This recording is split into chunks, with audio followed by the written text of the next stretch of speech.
My name is Barry. I am an entrepreneuraholic. I've had 3 businesses over the last 15 years. The first business went out of business. The second business, I was kicked out by my 2 partners about 2 weeks before my first son was born. The third business, I actually started 2 weeks after my first son was born. And fortunately, in 1999, during the internet bubble, I was able to sell that business. I was able to pay back the bank the $1.3 million I owed them. And my wife tells me I got her back just about the same time. I didn't always think my life would turn out this way. When I was growing up, my mother told me that every year I'd get promoted. Every year I'd make more money. Who here still has that same fantasy? But my life turned out to be much more a series of ups and downs, a series of good times and bad times. And that's the first skill that we need to learn as business people, and that's the skill of resiliency. Why do I say that you gotta be crazy to start and run your own business? According to the Small Business Administration, the statistics say that after 2 years, you have about a 50% chance of still being in business. And after 5 years, you only have a 20% chance of still being out there.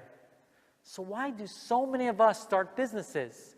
A lot of people come up to me and they say, Barry, I'm going to start a business so I can make a boatload of money. I tell them that if you want to make a boatload of money, you should find yourself a job. Because you actually can make more money in the next 5 years working for somebody else than working for yourself. The only reason you start your own business is because of passion, is because you want to see your ideas succeed or fail. A lot of us, however, still start our own businesses because simply we hate our bosses. How many people here actually hate their boss? Don't raise your hand if your boss is here, okay?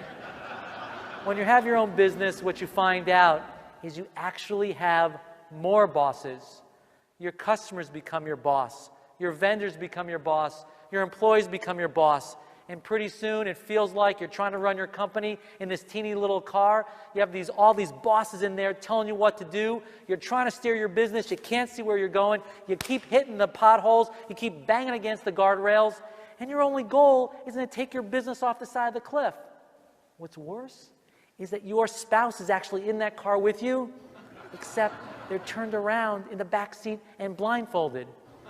If you don't know where you're going, they certainly don't know where they're going. It drives us crazy. We all know the first kind of crazy. That's about being insane, demented, unstable.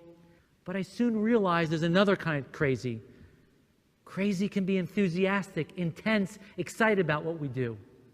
And that's why we need crazy confidence in our business life. Having crazy confidence is the ability to move forward to the next place, regardless of what the last outcome was, success or failure. To survey our choices, to hone our process, so we're ready to bounce to our next great success. And this is very difficult for most people because of that famous phrase in our society which says, quitters never win and winners never quit. Guess what? The winners in this world, they know when to quit. I love what that famous cowboy said, Will Rogers. If you find yourself in a hole, the first thing we need to do is stop digging. We all know how much courage it takes to start a business, but it takes even more courage to stop what you're doing and go do something else. It's only in this way can we honor our failures and move to the next place where we can get our next great success.